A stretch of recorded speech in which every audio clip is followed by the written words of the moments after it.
Hi everyone, welcome to another episode by Poor Man Gamer. Today is episode 6 of Learn from the Greats, and we are actually going to revisit Alicia Destiny. Some of you guys know in episode 1 I actually featured her, and some of the feedback I have heard whenever I feature players in the top 100 is, well, they have such ridiculously strong decks. I mean, she's got level 14 Rhinos and level 14 Pred Tanks, of course she's gonna win. Right? Anybody with such a strong deck is obviously going to have an advantage. So the reason I'm revisiting her is because in the Rivals Champions is capped at level 9, and as you can see here, you have two decks that are almost identical, right? Almost, not quite. And I'm going to show you guys why great players will be great players, right? And even when they don't have an advantage, you're going to see when I play games and I win with 2-3 units alive. Sometimes it's closely contested. When Alicia Destiny wins, she wins in dominant fashion with almost all of her units alive. And I think that's the difference between a good player and a great player. So as you can see here, she opens with a War Dog and she scouts, and look how patient she is. She's waiting to see what Sackface is going to do. So she sees that Sackface opens with a Pred Tank. She's going to open with her own Pred Tank, and anybody who tells you that War Factory is dead is not dead. It just got a slightly more delay because of that 10 Tiberium. Notice how she smartly rolls out the War Dog to try to protect against the Pred Tank. I think that was a glitch there where both the War Dog and the Pred Tank took damage. I don't think that's actually supposed to happen because the Pred Tank's not supposed to have splash damage. But anyway, as you can see here, out comes the Pred Tanks. She stacks them really, really well. And notice how she targets the weaker Pitbull first, okay? That's not by accident, because she knows she can take out the Pitbull faster than she can take out the Pred Tank. So the Pitbull goes down, and I love the way that she uses the Dr. Leandro now that it's 40 Tiberium. Notice how that weaker Pred Tank was able to get off an extra 2 shots before it took any damage. She was able to keep it alive, and that gave it an extra 2 shots right there. She immediately rose up her Rhinos to engage, her Pred Tanks to go 2-on-1 on the opposing Pred Tank. And notice how she also rolls out a Pitbull to the top because she knew that that was going to be well contested. She uses the Dr. Leandro really, really well to keep it alive. She essentially forms a wall in the middle tile, and she's able to capture that first missile. Remember, that tank on the left was a weakened one, and it wasn't until now that it died. She was able to get 4 extra shots off. Here's the beauty of her game. She moves the weaker Pred Tank back, the stronger Pred Tank forward, and she's able to micro all of her units very, very well by using the Dr. Leandro. I tried using her deck on for probably 10 games, and the results were mixed. It's just because I don't have the skill level that she does in managing Dr. Leandros. Plus, it's a very tricky unit. So notice how she's keeping both of her Pred Tanks alive, and in doing so, she doesn't need to build new units. So here's what it means. If the Dr. Leandro costs 40 Tiberium, and with it she's able to keep a Pred Tank alive, she basically comes out 30 Tiberium ahead, if that makes sense. Because she doesn't need to build a new Pred Tank to replace it. And she heals it so that it's almost back to full health. So now she's got 3 full Pred Tanks alive versus none of his, right? And now it's going to be another heal by the Dr. Leandro. She's able to pressure the Harvester now. And notice how she smartly rolls her Pred Tank out and has a Shock Troop standing by in case of those missile troops. Pred Tank on the top is still doing damage, right? Bang, bang, bang. The Pitbulls aren't enough. She's obviously able to knock out her Pitbulls. And notice how she wins in dominant fashion with 4 Pred Tanks rolling out, 260 Tiberium in the bank. And yeah, that's the difference, folks, between a regular player like me and a great player like her. And I hope you're able to learn something from that, the way she uses a Dr. Leandro. Here I'm going to show you another match where the opponent had a little bit better counters against her deck, right? But you're going to quickly notice that it really doesn't make much of a difference. She still slaughters him. So I believe it was CNC Quebec. He actually did a pretty good job microing the units. There was a good song and dance, but she still comes out on top, obviously. Right? So let's take a look here. Alicia Destiny is on the right. Quebec's on the left. I'm not going to pronounce his name. As some of you pointed out, I am not good with his names. You know what? I'll give it a try. Orochimaru. Is that French? It could be French. Who knows? But anyway, let's get back to the game. Notice how she uses the War Dog, and she's very patient. She's able to do enough damage on the Cyber Wheel to get rid of it without taking any damage on her Pitbull. Notice how she's trying her best to hide the Pitbull behind the War Dog. Not much really. It doesn't really work, right? And so Pitbull does take damage, but she is able to also take out her the bike without taking on a huge amount of damage. That last missile did go to the War Dog. She's able to form a wall while still using the Pitbull to do chip damage against the infantry. So notice how that Pitbull's still alive, right? She smartly rolls out a Shockwave, and so far, you know, it's been a fairly even match. Nobody's really winning one way or the other. Out comes the Pitbull once again to pressure the Harvester. Notice how she smartly goes out the Cyber Wheel, and think about the logic on that.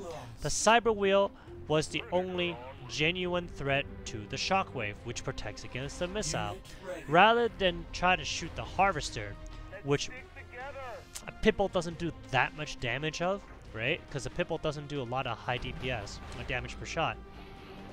She's able to take out the major threat, which is the Cyber Wheel, and now she engages the Harvesters, and this allows her to keep her Shockwave alive, and she's still able to pressure everything, and to me that's a pretty smart move. She knows there's nothing but missile troops on the top, so she engages the missile troops of the Shockwave.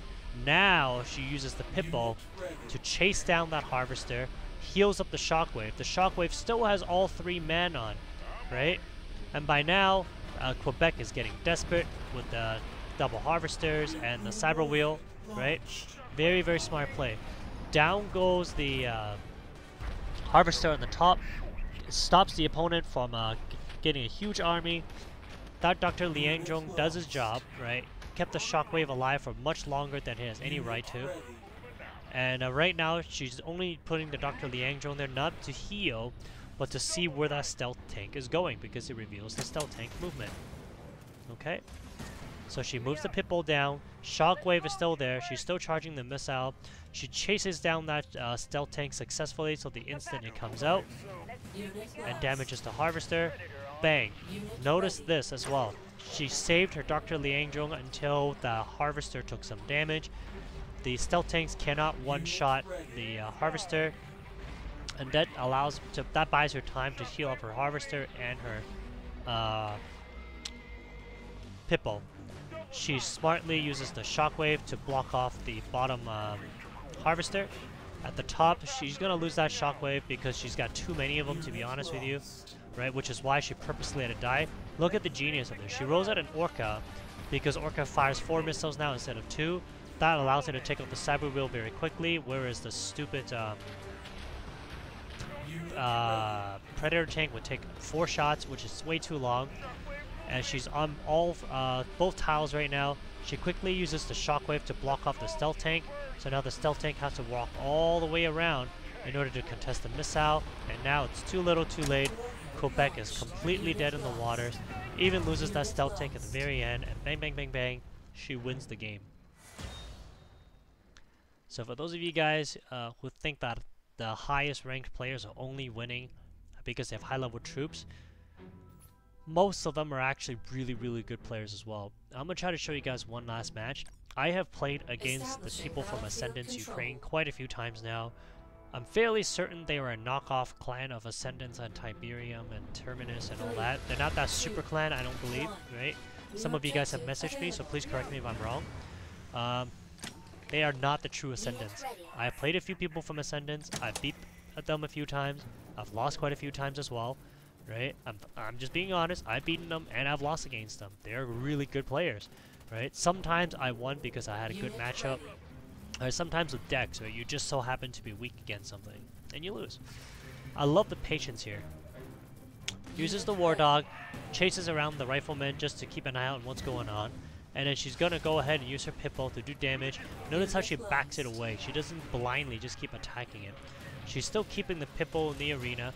I think she's going after the, yeah, I'm not sure why she's so aggressively going after the rifleman. I'm guessing it's because the rifleman's got a lot of speed, and this means she can save her shockwave. Save her from building a shockwave. That Pitbull does his job, kills off the opposing Pitbull, Diehard's Pitbull. Now out comes the shockwave, right? And I love this genius of this. Check this out.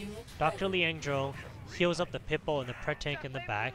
Notice how that is the same bloody Pitbull that's still alive that she used in the very beginning. It wasn't until now that it died.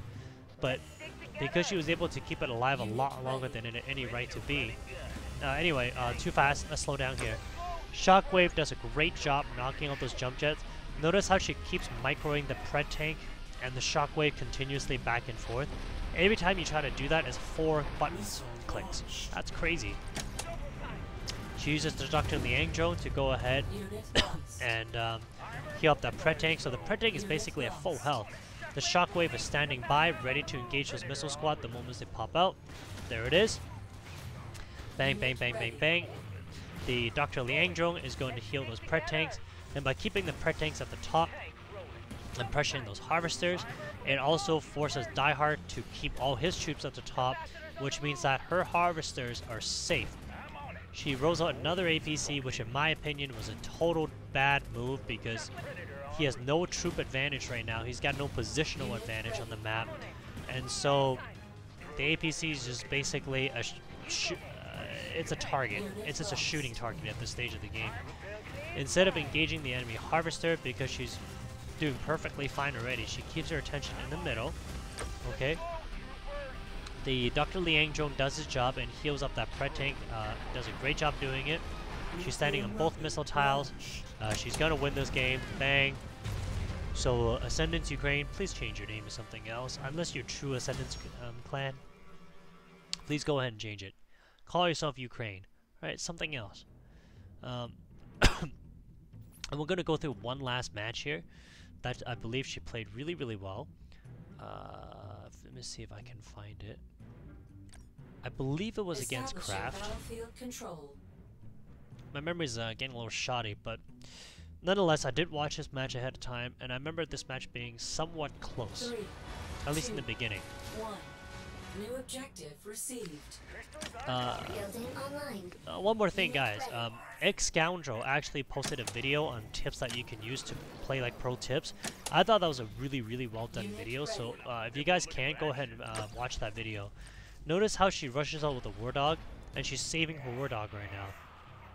She's letting her Harvester take some damage because she knows that the Liang drone can heal her Harvester. So she's gonna go ahead and use that Pitbull, attack the bike where Advantage made a mistake was attacking the Harvester so aggressively and losing the bike for nothing.